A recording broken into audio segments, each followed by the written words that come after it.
మొన్న ఒక వారం కిందట ఇట్లా క్యాజువల్గా మాట్లాడుకుంటే ఓకేనా మీకు ప్రియులారా అనాలా? అక్కర్లేదు కదా, మామూలుగా మాట్లాడితే వింటారు కదా. అదే లేదు ప్రియులారా నేను మొన్న చికాగో వెళ్ళి తిని అలా చెప్పాలంటే నేను చాలా తిట్టదంట. చెప్పమంటారా? మామూలుగా మాట్లాడుకుంటే ఆత్మీయ అనుబంధం ఉంటుంది. సో అందుకు మొన్న ఒక అంటే క్రిస్మస్ ప్రోగ్రామ్స్ జరిగే సమయంలో నేను షికాగో వెళ్ళాను. షికాగో వెళ్తే ఒక ఆయన వచ్చి ఇలా చూస్తున్నాను అండి. ఏంటి సార్ ఏమైంది సార్ అంటే, టీవీలో కనీసం 65 ఏళ్ళు ఉంటాయి నీకు అనుకున్నా అన్నాడు. కొట్టవా కొట్టు అనుకున్నాను. నీకు కనీసం 65 ఏళ్ళు ఉంటాయి అనుకున్నాను, నువ్వేంటి you look so young man అంటున్నాడు. యంగ్ అన్నందుకు సంతోషించాలో, టీవీలో 65 ఉన్న ముసలోడా అంటున్నాడో, రెండిట్లో ఏది తేల్చుకోలేకపోయాను. ఆయన ఏదో అన్నాడు, నేనేదో మీకు చెప్తున్నాను. ఇప్పుడు ఈయన చెప్పడం అవసరమా? పిలిచి హర్ట్ చేస్తున్నారండి సార్ మీరు మీ ఊరికి? లేదు సార్, మీరు అలా అనుకోకండి సార్. అంటే ఆ యాంగిల్, కెమెరా యాంగిల్లో తప్పు ఉంది. నాలో ఏం తప్పు ఉంది చెప్పండి? నేనేమైనా మారిపోతాను అక్కడికి వెళ్ళంగానే? లేదు, కెమెరా యాంగిల్లో తప్పు ఉంది. వాళ్ళకి సరి చేసుకోవాలి కదా. ఇప్పుడు మా హీరో ఉన్నాడు, ఈయన ఏదో కెమెరాలో యాంగిల్ పెట్టావా నువ్వు కూడా 70 ఏళ్ళలాగా అనిపిస్తున్నా? ఓకే. సో ఈరోజు చదివినటువంటి వాక్య భాగంలో ఉన్న లేఖన సారాంశం ఏమిటి అని అంటే, క్రీస్తును లేఖనములలో నుంచి వెతికి తీసుకోవాలి. క్రీస్తుని గురించే లేఖనములన్నీ మాట్లాడుతున్నాయి. క్రీస్తు యొక్క సారూప్యతలోనికి రావటమే లేఖన సారాంశము మనుష్యులకు ఇచ్చినటువంటిది. సో ఆ విషయం గురించి ఈరోజు కొద్ది నిమిషాలు నేను మీతో పంచుకోవాలని అనుకుంటున్నాను. అయితే ఒక క్రొత్త కోణం మీ ముందుకు తీసుకొచ్చే ప్రయత్నం చేస్తాను. ఇది క్రొత్త కోణము అని అంటే మరీ క్రొత్త కోణం ఏం కాదు, ముందు నుంచి 1వ శతాబ్దం నుంచి ఉన్న కోణమే. కానీ కొద్ది సంవత్సరాలుగా ఈ కోణాన్ని మర్చిపోయారు ప్రజలు. ముఖ్యంగా క్రైస్తవ నేపథ్యం ఉన్నటువంటి వారు ఈ కోణం పట్ల, నేను చెప్పబోయేటటువంటి ఈ కోణాన్ని ఎక్కువగా స్టడీ చేసి ఉండే అవకాశం తక్కువ. ముఖ్యంగా భారతదేశంలో ఒకానొక సమయంలో, అంటే 1 శతాబ్దం క్రింద చాలా స్టడీ జరిగింది, ఆ తరువాత తగ్గిపోయింది. సో ఇది లేఖన అధ్యయన సదస్సు కాబట్టి, గ్లోరియస్ లేఖన అధ్యయన సదస్సు కాబట్టి కొద్దిగా డీపర్గా వెళ్ళే ప్రయత్నం చేస్తాను. కొద్దిగా డీపర్గా వెళ్ళే సమయంలో మీరు కనుక ఆవులిస్తే నాకు అర్థమైపోతుంది, ఓకే మనం గంట కొట్టేస్తున్నాం ఇక్కడ అనేసి. మళ్ళీ మామూలుగా మీరు పాపులు, నేను పరిశుద్ధుని, నేను పాపిని, మీరు పరిశుద్ధులు, ఈ బాణీకి వచ్చేస్తాం. మళ్ళీ అంత రెగ్యులర్ బాణీకి వచ్చేస్తాం. ఓకేనా? సో ఆది ఎందు ఇప్పుడు మన విజయ్ కుమార్ గారు ఆయన చేస్తున్నటువంటి పరిచయాల పట్ల నేను గర్వపడుతున్నాను బ్రదర్. దేని విషయంలో గర్వపడుతున్నాను అని అంటే, పిల్లల కోసం ఆయన చేస్తున్నటువంటి ఈ పని, చిల్డ్రన్ హోమ్, పిల్లల కోసం పిల్లలను పెంచడం, ఈ పనులు దేవుడు మనకిచ్చినటువంటి బాధ్యత. దేవుడు లేకపోతే క్రైస్తవ సంఘం మాత్రమే చేయగలిగినటువంటి ఒక విశిష్టమైన బాధ్యత. ఇది అందరూ చేయలేరు. నా భార్య మా ఇంట్లో 14 మంది పిల్లలను పెంచింది. నాకు 2 ఆడపిల్లలు, వాళ్ళతో పాటు మిగిలిన 12 మంది కలుపుకుంటే మా ఇంట్లో 14 మంది. ఆ 14 మందిలో కొంతమందికి పెండ్లిళ్ళు అయిపోయాయి, కొంతమంది కాలేజెస్లో ఉన్నారు, కొంతమంది ఉద్యోగాలు చేస్తున్నారు. అయితే ఇప్పుడున్నటువంటి మొత్తం మా ఇంట్లో 8 మంది ఉంటాం, అంతే. 8 మంది ఉంటాం. ఆ 8 మందిలో నేను ఒక్కడే మగపిల్లడు. ఇక నా బతుకు చూడండి. ఒక అమ్మాయి రోజుకి 20,000 పదాలు వాడుతుందంట. 20,000 మల్టిప్లైతో 7 కొట్టండి సార్, 1,40,000. నేను ఒక్కడే అలా కూడా బతుకున్నాను అని అంటే ఈ పరిచర్యలో ఉన్న గొప్పతనం. సో విజయ్ కుమార్ గారు అలా అనేక లక్షల పదాలు రోజు వినాలని, పిల్లలతో చక్కగా బతకాలని. ఇంకో విషయం నేను చాలా కష్టపడి పనిచేసి అంటే, నాకు ఒక చిన్న కంపెనీ ఉంది, చిన్న వ్యాపారం ఉంది. ఆ వ్యాపారంలో 50 మంది ఎంప్లాయీస్ ఉన్నారు. ఆ 50 మంది ఎంప్లాయీస్ మధ్యలో నేను పనిచేస్తాను. దాన్ని బిజినెస్ అసోసియేషన్ అంటే వ్యాపారాన్ని పరిచర్యగా చేయడం. మనకు రెగ్యులర్గా కనిపించే మోడల్ ఏంటంటే పరిచర్య వ్యాపారంగా చేయడం. అలా కాకుండా వ్యాపారాన్ని పరిచర్యగా చేయాలి. ఈ మోడల్ నేను ఎంచుకున్నాను. ఆ ఎంచుకున్న మోడల్లో నేను పనిచేసే రోజు నేను నా భార్య కనీసం కానీ ఈ పిల్లలు తర్వాత మేము నడిపే అంబులెన్సెస్, తర్వాత మేము కొంతమంది కొంతమంది కలిసి ఒక్కడిని కాదు టీం మెంబర్స్ వారికి సహాయకంగా ఉంటారు. అంతా చూసినప్పుడు ఏమైనా తెలుసా,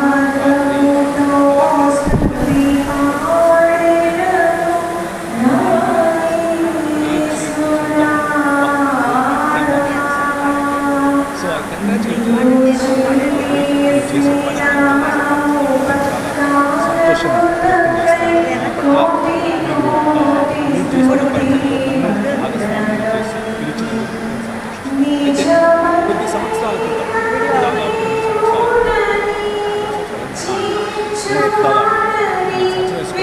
క్రితం అయోధ్యలో రామ మందిర నిర్మాణం జరిగింది. అయోధ్యలో రామ మందిర నిర్మాణం జరిగినప్పుడు మన దేశ ప్రధాని గౌరవనీయులు నరేంద్ర మోదీ గారు ప్రాణ ప్రతిష్ఠ అనే కార్యక్రమంలో పాల్గొన్నారు. ప్రాణ ప్రతిష్ఠ కార్యక్రమంలో పాల్గొన్నారు. భవ్య మందిర నిర్మాణాన్ని ప్రపంచమంతా, కనీసం భారతదేశం అంతా కూడా హైందవ సాంప్రదాయంలో వారు అనేక భక్తి శ్రద్ధలతో దాన్ని చూశారు. ఇది మనందరికీ తెలిసిన విషయం. అయితే ఒక విషయాన్ని మనం చదువు తులసికి రాశాను. రెండవ, నేను ఎంతగా పోరాడుచున్నానో మీరు తెలుసుకున్న వారు ప్రేమ ఎందు భక్తులని సంపూర్ణ గ్రహింపు యొక్క సకలైశ్వర్యులను దేవుని మర్మమైన క్రీస్తును అండర్లైన్ చేయండి. దేవుని మర్మమైన క్రీస్తును స్పష్టముగా తెలుసుకున్న వారై తమ హృదయములను ఆదరణ పొందవలెను. ఆదరణ అన్నది క్రీస్తు అనే మర్మమును తెలుసుకుంటే వస్తుంది. వారందరి కొరకు పోరాడుచున్నారు. బుద్ధి జ్ఞానముల యొక్క సర్వ సంపదలు ఆయన ఎందే గుప్తములై ఉన్నవి. బుద్ధి జ్ఞానములు వాటి సర్వ సంపదలు ఆయన ఎందే గుప్తములు దాచిపెట్టబడి గుప్తములై ఉన్నాయి. ఎవడైనా చక్కని మాటల చేత మమ్మల్ని మోసపరుచుకున్నట్టు ఈ సంగతిని చెప్పుచున్నా. నేను శరీర విషయంలో దూరముగా ఉన్నను, మీ యోగ్యమైన ప్రవర్తన స్థిర విశ్వాసం మీ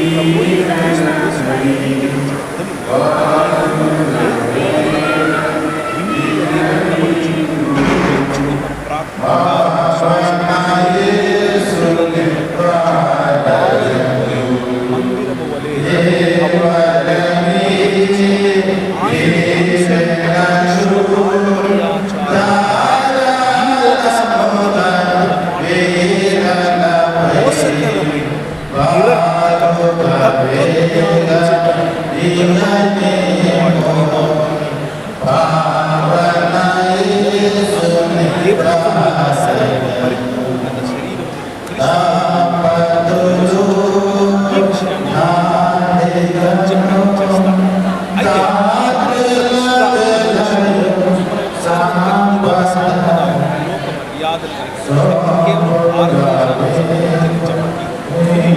మెసొపొటేమియా నాగరికత నుంచి మొదలైంది.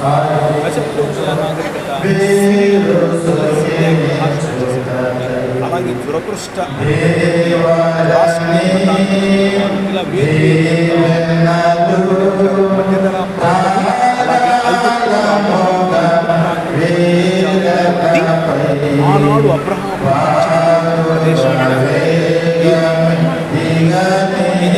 మెసొపొటేమియా సివిలైజేషన్ జరిగేటటువంటి ఏం చేస్తాడు అంటే మానవుడు తన పారంపర్యాచారముల చేత చక్కగా నీరు పీల్చుకోనటువంటి నీరు ఇంకనటువంటి ఒక రాయిని చూస్తాడు. ఆ రాయిని శిల్పి చేస్తాడు. ముఖ్యంగా ఎవరు ఈ పని చేస్తారు? ఫలానా సమస్య ఉంది, ఆ సమస్యకు తగిన దేవీ దేవతలను మనము కనుగొనాలి అని అనుకున్నప్పుడు, వారిని పుట్టించాలి అని అనుకున్నప్పుడు, నా పదములు నేను వాడే పదాలను కొంచెం జాగ్రత్తగా పుట్టించాలి అని అనుకున్నప్పుడు రాజు లేకపోతే అధికారి చేసేటటువంటి ప్రకటన రండి అని పిలిస్తే అప్పుడు శిల్పి వచ్చి రాయి చూస్తాడు. మీరు ఇంకనటువంటి రాయి. ఇది అన్ని సివిలైజేషన్స్లో ఇలాగే జరిగింది. ఇది మన దేశంలో కూడా జరుగుతుంది. సో ఆ శిల్పిని తీసుకుని దానిని చక్కగా చాలా ఏకాగ్రతతో చాలా అందులో తనకున్నటువంటి నిపుణతలంతటినీ కూడా ధారం వేసి చక్కటి శిల్పంగా తయారు చేస్తాడు. శిల్పి చేతిలో పడిన రాయి శిల్పం అవుతుంది. శిల్పమైన రాయిని తీసుకుని రావాలి. తీసుకుని వచ్చి ఆలయము అనేటటువంటి ఒక ప్రదేశం. ఆలయం అనంటే ఆ ఆలయానికి శిల్పము నుంచి ప్రాణ ప్రతిష్ఠ చేయనంత వరకు అది ఆలయం కాదు. అది కేవలము ఒక భవనం అంతే. ఆ భవనములోనికి ఆ భవనము బయట ప్రాంగణాన్ని మన భాషలో చెప్పాలి అంటే వారి వారి వారి భాషా పదములు వాడటం మన భాషలో చెప్పాలి అంటే యాగభూమి అనొచ్చు. యాగం చేసేటటువంటి లేదా హోమభూమి అనొచ్చు. హోమం చేసేటటువంటి ఒక ప్రదేశం.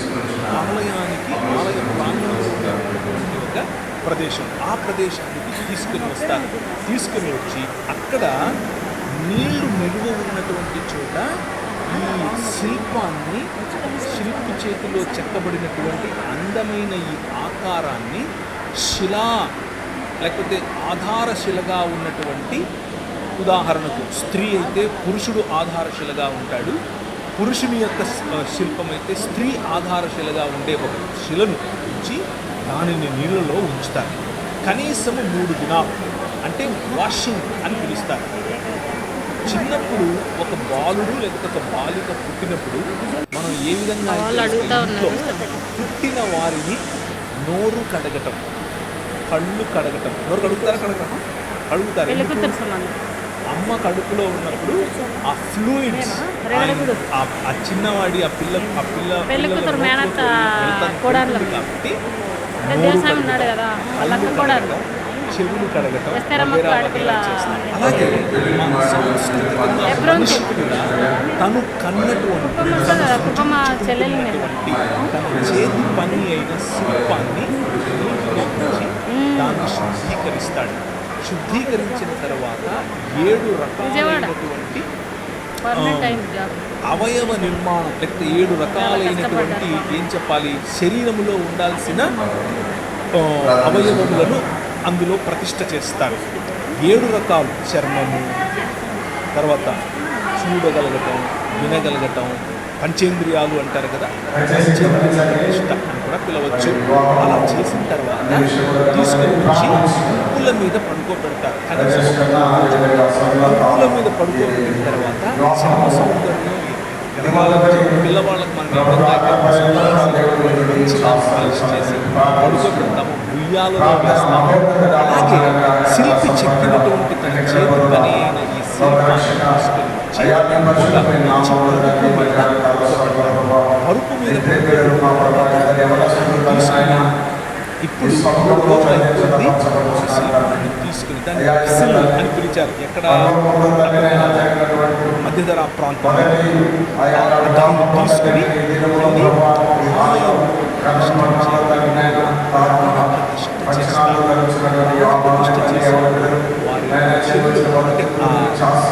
దానికంటే మైనం చూసి కన్నులు తెరవకుండా వచ్చినటువంటి శిల్పానికి కన్నులు తెరిచి ఆవులు కానీ లేకపోతే పోసినటువంటి మాంసాన్ని కానీ చూపిస్తారు.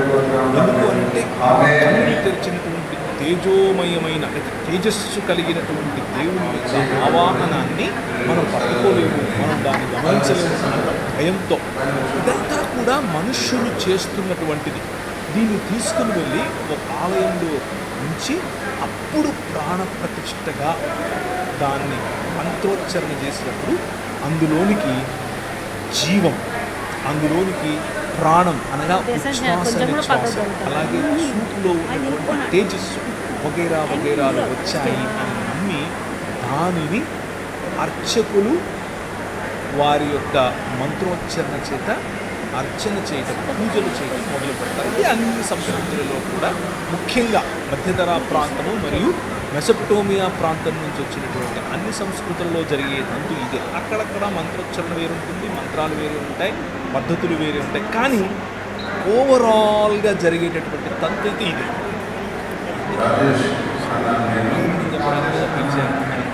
Now, open Genesis chapter 1. ఇప్పుడు